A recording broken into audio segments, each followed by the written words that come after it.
program, as I said, the Smart Classrooms. Another one called Kav Ol. Kav Ol in Hebrew is the line of light.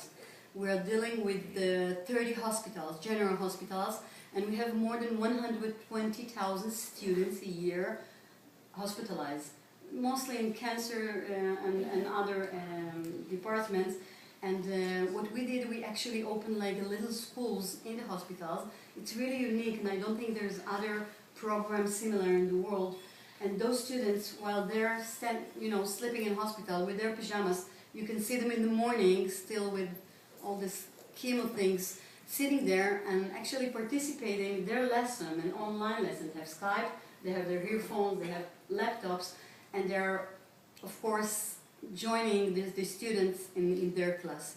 So besides being engaging, it's mostly not thinking about the tumor treatment, surgery, procedure they have to take. So this is one of our interesting projects. We are mostly, as I said before, working in partnerships. So one is the government, as I said, in matching. But we still have, we are about starting 3 big projects next year. Next year, when I say it's September, because I'm talking about the school year, of course. For example, one partnership we are going to implement is with Teva. I guess some of you are familiar with the Teva pharma. Thank you. So it's going to be a very big project, mostly about enhancing and promoting chemistry in high schools. We do it hand by hand with the MOE, with the Ministry of Education, and one of the indicators of measures after 3 years will be how many students are choosing now chemistry for the main subject in school, in high school. Another project, I think it's an interesting one, called University. It's like your university, and it's an informal centers that we are implementing in 5 centers in Israel, 2 in the south, in Kiryat Gat and Dimona, and another 3 in the north, in Nahariya, Tzfat and Atzeret, which is an Arabic city. I guess you know that we are doing projects to all populations in Israel, not only Jewish ones. And so those centers are working in the afternoon, students are coming to have courses and academic courses. I was saying before that this is a problem with the periphery, so we're actually bringing the best teachers from the center, taking a car or a train 2 times a week, driving all the way to those centers and giving the students from this periphery the best courses in each semester they can choose. I have so many stories, personal stories that I would love to share, but I don't think we will have time. We'll see how Ronnie will, you will let me know when I have to stop here. But you know, it's not only about the approach and about policy. At the end of the day, it's students and it's teachers. And when I'm talking here to you about the high level, I see Michael or Ronit or Tal's eyes, because I'm traveling a lot. I'm meeting schools, I'm meeting with teachers. And I'm really lucky. I mean, I'm working in a place that we're really changing life. And this is not a phrase, and you are part of this puzzle. I mean, each one of us is actually giving the answer from his own part. So these university centers, as I said, hopefully will expand next year to some more places.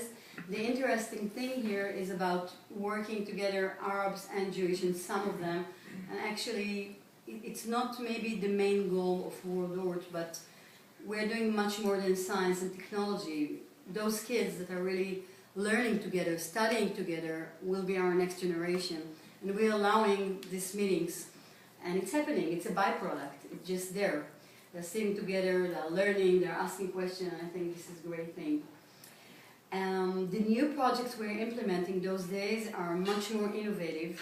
I even can say cutting-edge projects, and we're really proud because looking at those 130 years that World Org is working and doing amazing things, we want to be relevant. We want to adjust ourselves to the 21st century skills, and they've been called. We want to make sure that these students know how to meet the tomorrow world, knowing how to solve problems, working in team, think creatively, things like that, which are the new skills, as we call them, the 21st century skills. So most of our new projects are really focused on different areas. I'll give you just a small brief. We have a big one coming, it's called the Tablets, or Digital Content Project. we are doing with the government. Israel already announced that in 3 years all the books, the learning books that students are carrying today on their back are moving to a digital way of learning. And it's not only PDF, a simple one, it's really interactive. So kids and the content are actually Interact. Okay, thank you. So one is the tablets. The government will give here 50%. I think it's going to be amazing. Another one is the one, the Teva that I told you. This will be all on computerized environment. We have one actually with Cleveland upcoming, and this is something really new. I guess that you all familiar with the OECD PISA test. The OECD 72 countries. Israel is taking the PISA test every 4 years. It's PISA, and it's a test that is given to 10th grade. I know that you are most familiar with the Common Core standards and your standardized test, but the PISA test considers a very important one. The PISA test in 2015 is going to be changed. It's going to be on computers. Students will sit in front of a computer, no more paper and pencil, and they will collaborate in solving problems with another students. So we're going to be part of this amazing project, which is really something that nobody did before in the world. I'm really excited about it. We chose schools from Israel and from the East Coast. One school is, at least one, is from Cleveland, and it's going to start really soon. We already have this workshop, and we are actually collaborating. I told you about partnership with Pearson, the American company. I think it's a publisher, right? They're considered do testing. Not only testing, they have a department. They have cantons, right. So it's all online and digital. Exactly. So they won the tender of the PISA test for 2015. They're going to do the testing, all the assessments. So they're involved. We're doing it together, and it's going to be really great. Above all that, as part of our accountability approach, I'm working very closely with the academic advisory board, we call them. We have the best researchers in Israel from University of Haifa, Jerusalem, and Beersheba working with us once a month. We're actually sitting there talking about how the future is going to look, the education future, of course. The group called 2025. 2025 is in the corner. And what we do besides thinking and about the next projects and making sure that the goals are aligned to the world trends is being sure that all these amazing projects, and I just mentioned 4 or 5 of them, we have 35. All these projects will be evaluated because in the end of the day, we really want to know, as a formative evaluation, even before the people that gave us the money should know what it changed, even before that.